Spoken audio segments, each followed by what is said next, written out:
Еще недавно, буквально несколько лет назад, любой россиянин мог ранним утром выйти из метро или сойти с трамвая в центре Москвы, пересечь площадь Тверская застава, выйти к Белорусскому вокзалу, пройти по перрону, показать паспорт и билет в телефоне приветливому проводнику, войти в вагон, занять место и уехать в Париж.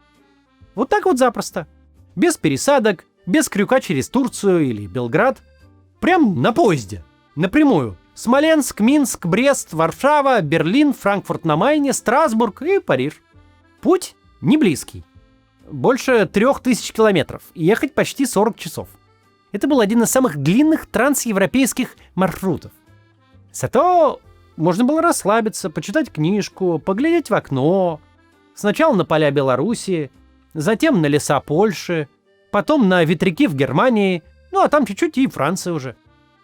В путешествии на поезде мир не меняется резко, как на самолете. Вот вы в Шереметьево, потом 3 часа нигде, над облаками, и вот выходите из аэропорта Шарль-де-Голь. В поезде иначе. Мир плавно перетекает из России в Европу. Меняются языки на вывесках, меняются города, речь попутчиков и людей на перронах. Мир связан рельсами, расстояния проживаются и становятся опытом. Поезд ходил 3 раза в неделю. Из Москвы отправлялся по понедельникам, четвергам и пятницам, а из Парижа по средам, субботам и воскресеньям. Билеты продавались в люкс, 1 и 2 класс. 2 класс – 4-местные или 3-местные купе с кондиционером, 1 класс – 2-местные, люкс тоже 2-местный. Но больше, с широкими спальными местами, с индивидуальным душем и туалетом, шкафом для вещей и багажа, плазмой на полстены и включенным завтраком. Проезд стоил вполне адекватно, от 330 евро за 2 класс до 1300 за люкс. И были скидки. Вот что написала девушка в отзыве в 2016 году. Мне необходимо было попасть в Берлин, и при этом не особо сильно потратиться. Девушка на кассе обрадовала меня тем, что мне полагается скидка, так как я не достигла возраста 26 лет. Приятный бонус. Вместо 10 500 рублей мною было заплачено 7 500. Путешествие поездом довольно монотонное. До Минска ехать было почти целый день. Но на границе Беларуси и Польши начинался движ. Таможня и паспортный контроль. Приходили белорусские пограничники, собирали паспорта, уносили, штамповали, возвращались, проходили по вагону и раздавали документы обратно. Потом проходили польские пограничники. Они оформляли все прямо в вагоне. У них были ноуты и сканеры. Интересный нюанс. Все это часто проходило в отцепленных вагонах, которым тем временем меняли колесные пары. Ведь ширина рельсовой колеи в странах бывшего СССР и в Европе разная. У нас пошире, а у них поуже. И разницу часто объясняют так, что, мол, это задумка на случай войны, чтобы иностранные локомотивы к нам не прошли. Но на деле все проще. Так сложилось исторически. На заре железнодорожного строительства никаких стандартов не было. Кто проектировал дорогу, тот ширину и закладывал. В России в строительстве Николаевской железной дороги участвовал американский инженер Уистлер, который и привнес идею использовать колею шириной в 5 футов, которая тогда была распространена в США. Впоследствии в Америке и в Европе 5-футовую колею вытеснила более узкая, а в России прежний стандарт сохранился до наших дней. В итоге приходилось на границе переобувать колеса. Вагон вместе с пассажирами загоняли в специальный цех, поднимали на мощных домкратах и меняли тележки за пару часов. Ближе к концу десятых у РЖД появились специальные вагоны, и в тележку можно было встроить специальный механизм, регулирующий ширину. С ними процедура стала быстрой. Пару минут вагон катили на специальных рельсах, и колеса подстраивались под нужную ширину. Ускорение процесса, кстати, было немаловажно. Отцепленный вагон – не самое комфортное место для пассажира. Там нет электричества, отключается Wi-Fi и не работают кондиционеры. Переход белорусско-польской границы всегда был самым нелюбимым временем для путешествовавших поездом. По маршруту есть множество остановок. Можно даже выйти погулять в Варшаве, в Берлине, в Бресте. Или просто выходить на остановках и дышать воздухом. Также мне очень понравилось, что в каждом купе люди сами имеют возможность регулировать температуру. Виды за окном замечательные. К утру следующего дня поезд прибывал в Берлин. Вечером добирался до Парижа. Мы сейчас подробно рассказали про поезд в Париж, чтобы вы прочувствовали атмосферу. Но вообще-то он был не единственным. Во Францию также ходил поезд Москва-Ницца. Там путь длиннее, 3300 километров. Поездка длилась 2 суток. По сути, это было возрождение еще дореволюционного маршрута. Во второй половине 19 века поезд Санкт-Петербург-Ницца перевернул образ жизни российских элит. Аристократы, чиновники, члены императорской семьи каждую осень садились в поезд и уезжали зимовать на Лазурный берег. Такой ролик, что я как-то забыл, но надо напомнить. У нас в описании инструкция по обходу блокировок. Как обычно, вы там найдете бесплатные способы обойти блокировки, чтобы вернуть себе российский интернет. И также там VPN Liberty, спонсор рубрики, у которого 30 дней бесплатно.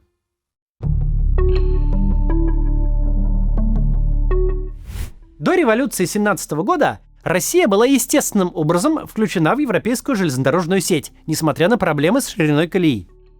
Наверняка вы слышали про Ориент-экспресс. Восточный экспресс – легендарный роскошный поезд, который стал местом действа одного из романов Агаты Кристи. Поезд этот соединял Париж и Стамбул. Та же железнодорожная компания пустила и Сюд-экспресс из Парижа в Лиссабон и Норд-экспресс в Санкт-Петербург. Вплоть до революции число поездов росло, и к 20 веку в Европу ездили десятки поездов. В советское время пассажирские поезда на Запад были скорее исключением. То Вторая мировая, то санкции, то холодная война, да и ездить особо некому. Визовый режим и иностранцам, и своим гражданам Советский Союз устроил такой, что редко кто мог пройти через все эти препятствия. Но все же в Восточную Европу, в страны социалистического лагеря, поезда из Москвы ходили. Например, с 75-го ходил поезд Тиса в Ужгород, Украины. И к этому поезду в разные годы прицепляли беспересадочные вагоны, так что доехать можно было и в Будапешт, и в Белград, и в Словакию, а потом, после распада Союза, и в Венецию, и в Загреб, и даже в Салоники в Греции. В 91-м в СССР отменили выездные визы, и спрос на поездки за границу сразу вырос. Причем не туризмом единым. Началась новая волна иммиграции. Все, кто хотел, старались выехать.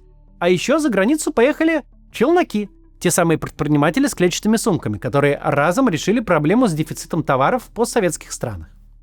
Самолет для поездок им не подходил. Дорого и багаж ограничен. А вот поезд, на котором можно смотаться в Польшу или в Германию, а потом набить купе баулами и не выпускать их из поля зрения, отличный вариант.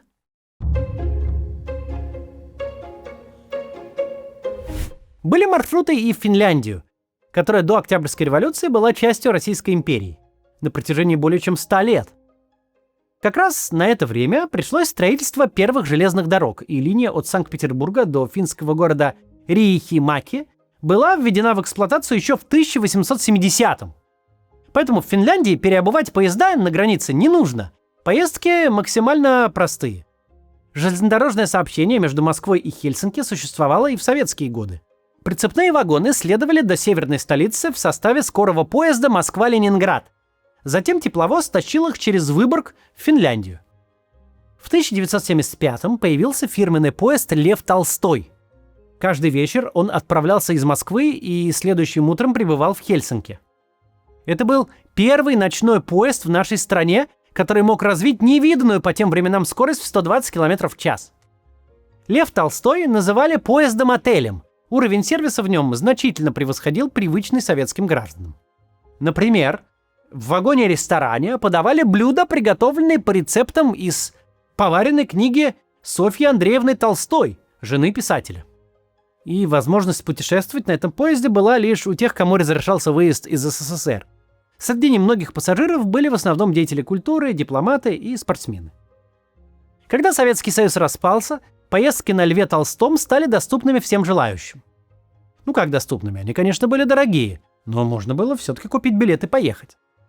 Поезд стал популярным. Люди ездили в Финляндию на шопинг, покататься на горных лыжах на одном из финских курортов, или бывали там проездом. Летать в другие европейские страны из Финляндии было намного дешевле. А еще люди могли проехаться на автомобиле по Скандинавии или переправиться на пароме в Стокгольм. Причем не арендуя машину, а используя свою. Ведь с 2012-го в составе поезда «Лев Толстой» курсировал и специальный вагон для автомобилей. Машины заезжали туда в Москве и ехали до Хельсинки, а их хозяева мирно спали в своих купе. Получалось, возможно, не дешевле, но точно быстрее и комфортнее, чем добираться своим ходом на автомобиле из российской столицы в финскую. В 2014 уровень комфорта повысился еще. На линию вышли новые пассажирские вагоны, построенные на Тверском заводе в сотрудничестве с компанией Siemens. Эти вагоны отвечали технологическим требованиям Евросоюза к поездам дальнего следования. В каждом был душ, биотуалет и кондиционер. В купе были более широкие полки, чем в обычном российском вагоне, а под каждым столиком скрывался умывальник. Вагоны здесь классные, с реальным душем, с раковиной в каждом купе. В общем, нам очень нравится. В середине 70-х, почти одновременно с Львом Толстым, появился поезд Ленинград-Хельсинки, названный в честь художника Ильи Репина. В начале 90-х добавился поезд Сибелиус в честь финского композитора Яна Сибелиуса. Этот поезд обслуживали финские железнодорожники. По-настоящему на новый уровень сообщения между Питером и Хельсинки вышло в 2010-м. Тогда был запущен скоростной поезд «Аллегро», заменивший Репина и Сибелиуса. Для «Аллегро» закупили составы компании «Альстом», крупнейшего производителя железнодорожного транспорта в Европе. Поезда этой же компании, например, ходят по тоннелю под Ла-Маншем. Чтобы «Аллегро» ничего не мешало, обновили инфраструктуру российской части маршрута, построили объездной путь для товарных составов. А для обслуживания поездов создали совместное предприятие РЖД и Финляндской государственной железнодорожной компании. И при этом «Аллегро» даже не делал остановок для прохождения таможни. Все визовые и прочие формальности решались прямо на ходу.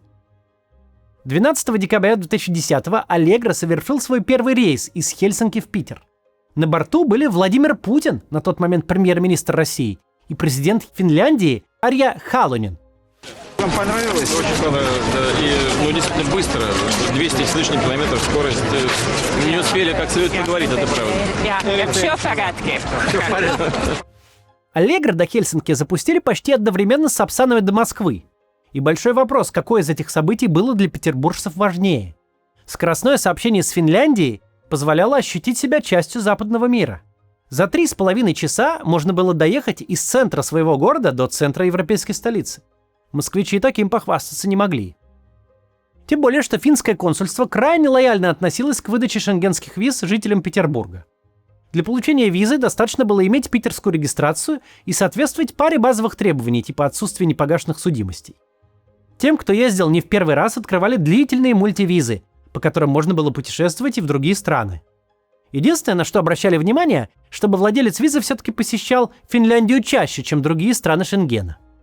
И петербуржцы с удовольствием оформляли визы и ездили, имея под боком такой замечательный поезд, как «Аллегро». Когда в 2014 году Россия сама на себя наложила санкции и из супермаркетов пропали европейские продукты, многие петербуржцы стали ездить в Финляндию буквально одним днем. Закупиться санкционкой. Конечно, посещать Хельсинки имело смысл не только ради сыра и хамона. Можно было, скажем, сгонять на интересную выставку. Или на концерт любимой группы, которая не доехала до России. А кто-то ездил в Финляндию на сезонные работы. На сбор клубники, например. Это был популярный способ заработка у питерских студентов. В конце десятых «Аллегро» делал аж 4 рейса в день. Стоимость билетов была очень невысокой. В один конец всего 30 евро. В 2019-м, накануне пандемии, эти скоростные поезда перевезли больше 500 000 человек. «Аллегро» оказался одним из немногих средств коммуникации между Россией и Европой, восстановленных после снятия коронавирусных ограничений. Поезда «Аллегро» продолжали ходить из России в Финляндию и обратно даже после начала войны. Для многих они стали способом экстренной эвакуации. Самолеты перестали летать почти сразу, но на поезд можно было купить билет, иногда за несколько часов до его отправления. 27 марта 2022 года в 15:30 из Петербурга выехал последний поезд «Аллегро». Впервые со времен Второй мировой войны железнодорожное сообщение между Россией и Финляндией полностью прервалось. Именно 2010-е, когда был запущен «Аллегро», стали золотым временем для поездок в Европу по железной дороге. РЖД закупила хорошие вагоны, заморочилась межгосударственными договоренностями и организовала за эти годы целую пачку маршрутов.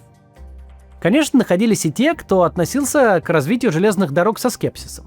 Ведь есть же самолеты. Не нужно трястись сутками, можно просто долететь за несколько часов. Ладно еще в Хельсинки. Ну кому же в 21 веке придет в голову ехать в Вену или в Берлин поездом? И пассажиры, казалось, подтверждали эти выводы. Если сейчас зайти на сервисы с отзывами и посмотреть, что писали о поездах в середине десятых, то ругательного там полно. Купе тесные, поезд едет медленно, Wi-Fi работает со сбоями. И по цене невыигрышно, билет на самолет порой дешевле даже стоит. Тем более тогда лоукостеры пошли. И все же поезда продолжали ходить, и, судя по всему, работали в плюс. Да, поезд медленный, не всегда выгодный, но зато на нем могут ездить те, кто, например, боится летать. На поезде не проблема ехать с беременностью. Астма, разные болезни, связанные с давлением, могут помешать перелету, но не поездки по земле. Пожилые и люди с детьми тоже часто предпочитают поезд. Долго думали, куда бы нам с мужем отправиться в свадебное путешествие, и в итоге нами был выбран Париж. Но загвоздка была в том, что я панически после последнего полета боюсь летать. Альтернатива – поезд РЖД Москва-Берлин-Париж. Брала СВ, то есть купе на двоих. Вышло, конечно, намного дороже, чем слетать туда-обратно, около 100 тысяч, но для меня другого варианта не было. Мы запаслись едой, так как вагон-ресторан, конечно, дорогой. Прячьте колбасу, нас за нее отругали на границе. Какие виды открывались перед нами. Европейские домики, поля, холмы, леса. Очень красиво.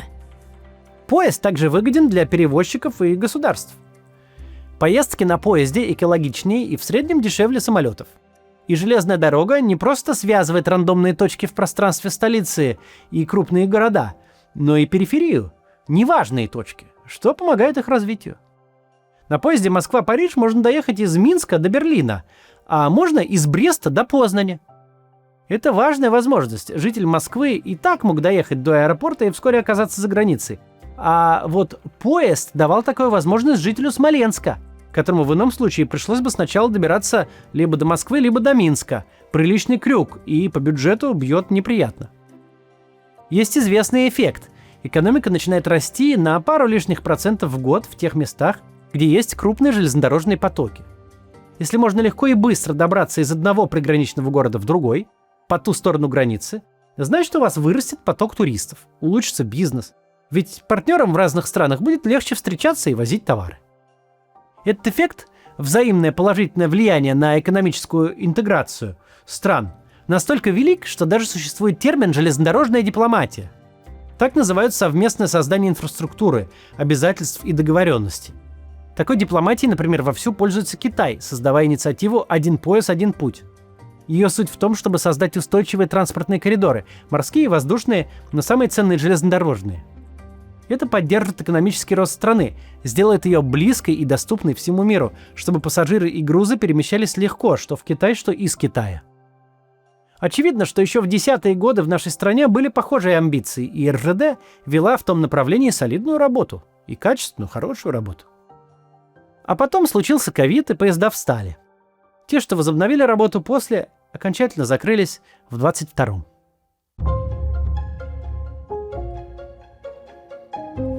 Среди потерянных за время пандемии маршрутов есть скоростной поезд, ради которого, по сути, сохранялся отдельный вокзал в российской столице. Речь про поезд Москва-Рига и Рижский вокзал.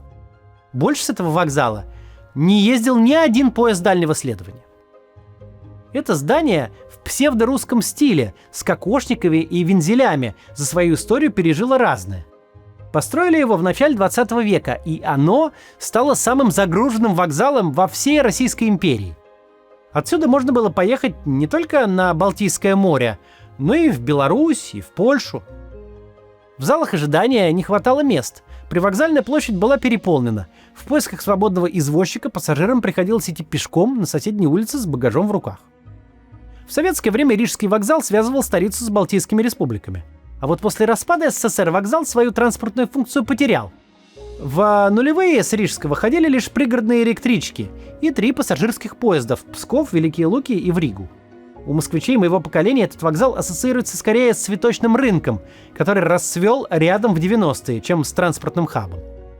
Одно время говорили даже о сносе здания. Мол, если вокзал не используется по назначению, зачем он нужен?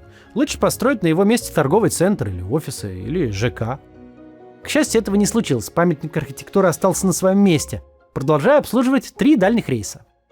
Если поезда на Псков и Великие Луки можно было перенести на другие вокзалы, то поезд на Ригу мог ходить только с Рижского вокзала. И он ходил.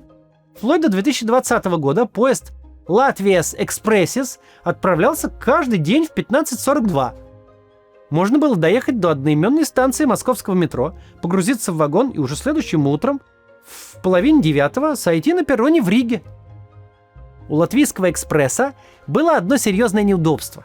Расписание составлено так, что приграничный контроль приходился на глубокую ночь. Поезд приходил в российский город Себеж в 3:25, а из латвийского Зилупе отправлялся в 3:42. Приходилось просыпаться ради проверки паспортов и получения штампов. Зато для провинциального города Себеж Псковской области поезд Москва-Рига создавал большое число рабочих мест, занятых на обслуживание приграничного пункта. В обратную сторону все было куда комфортнее. Поезд проходил таможню в Себеже в 23:55, после чего можно было спать до самого утра в Москве. В Москву экспресс приезжал в 10:30. Можно хорошо выспаться. Еще одна особенность латвийского экспресса – наличие общих вагонов. Это плацкарт, только без закрепленных мест. На какую полку сядете или ляжете, на то и поедете. Главное преимущество такого способа поездки, конечно, цена. К тому же часто поезда ходили полупустые, и в таком вагоне было вполне комфортно. В поезде был еще вагон-ресторан. Можно было пообедать лососем на гриле со сливочным укропным соусом за 11,5 евро или съесть свиной шашлык за 10. Все цены от октября 19-го. Евро тогда стоил примерно 70 рублей. Конечно, шашлык за 700 рублей – это для россиян не особо бюджетно. Но если нет еды с собой, достойный вариант. В январе 20-го, за считанные недели до отмены поезда, купить билет из Риги в Москву на нижнее небоковое место можно было всего за 6500 рублей, как сообщила пользовательница на сайте рекомендаций. 1,5 раза дешевле, чем самый доступный билет на самолет. К тому же поезд включает в себя багаж. Эта путешественница рассказывает и про прохождение пограничного контроля. В латвийском Зилупе прошло быстро. Пограничники проверили документы, багаж смотреть не стали. А вот в российском Себеже все было куда тщательнее. Пограничники проверяли сумки. Правда, только у тех, на кого хватало времени. Больше всего их интересовало количество провозимого алкоголя. На общее впечатление это не влияло. Сама возможность сесть на поезд в центре Москвы и следующим утром оказаться в центре Риги по доступной цене оправдывала неудобства. Вероятно, после ковида движение могли бы и возобновить, но началась война. А затем и поезда на Великие Луки и Псков с Рижского вокзала тоже убрали. Сейчас с Рижского вокзала в Москве не отправляется ни один состав дальнего следования.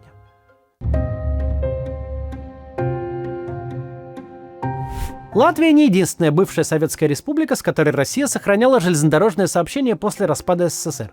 Поезда ходили и в Таллин, но из Москвы ходили и в Украину. Более того, сообщение с Украины было настолько важным для России, что в его развитие активно инвестировали. В октябре 13-го РЖД отчиталось: в Испании закуплены скоростные составы Талго. Их планируется использовать на маршруте Москва-Киев. Благодаря этому доехать из российской столицы в украинскую можно будет всего за 6 часов.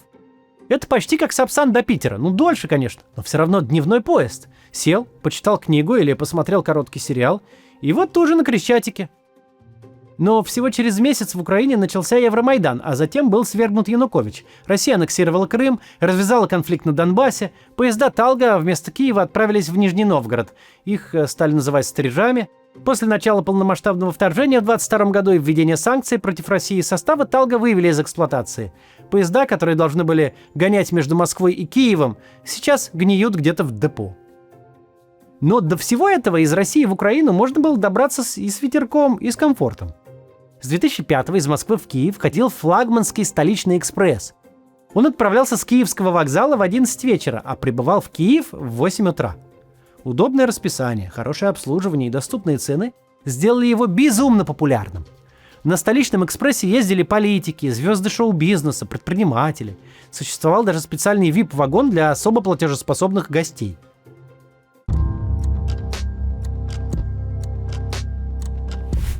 В концовке всегда хочется сказать что-то позитивное. Что-то очень хочется верить, что вскоре окончание войны, тогда, может, и санкции снимут, и мы опять сможем поехать на поезде, если не в Киев, то хотя бы в Хельсинки или в Берлин. Но, к сожалению, даже когда война закончится, и самолеты снова, может быть, и полетят в Лондон и Франкфурт, пассажирские поезда, скорее всего, не поедут. Потому что самолетам достаточно политического решения, нескольких подписей и диспетчерских соглашений. Воздушные коридоры не обветшают, таможня и паспортный контроль каждая страна проводит на своей территории, полеты осуществляются по общим международным правилам. Самолеты идеально подходят для ситуации, где нет устойчивого мира и где все держится на санкциях и компромиссах. Авиарейсы легко отменить и легко запустить. С поездами все сложнее. О запуске того же Allegro Россия и Финляндия договаривались почти 10 лет, при том, что отношения между странами были, по нынешним меркам, безоблачными. Для возобновления движения поездов придется заново выстраивать логистическую цепочку, договариваться с менеджментом инфраструктуры, путей, вокзалов, компаний, владеющих локомотивами и управляющих персоналом в разных странах. Все это должно быть сертифицировано и соответствовать национальным законодательствам. Не договоритесь в одной стране, через которую идет дорога, не запустится весь маршрут. Плюс нужно согласовать расписание, ввести порядок для пограничных и таможенных процедур, наладить режим безопасности. Такие договоренности шлифуются годами. РЖД, например, к началу ковида все еще обсуждала с западными партнерами возможность продажи в Европе билетов на российские поезда, чтобы можно было от Страсбурга до Варшавы, например, доехать на российском поезде, но не только в Россию. И такие сложные договоренности имеет смысл выстраивать только тогда, когда все стороны уверены в мире и долговременном сотрудничестве и планируют совместное будущее. И так и было у нас. Но сейчас, конечно, о таких проектах говорить невозможно. Войне не видно и конца, санкции в отношении России только нарастают. Поэтому мы можем лишь с ностальгией вспоминать о временах, когда можно было доехать до Парижа прямо с Московской площади Тверской заставы, попивая чай из высокого фирменного стакана с подстаканником. Такие дела. С Новым годом и до завтра.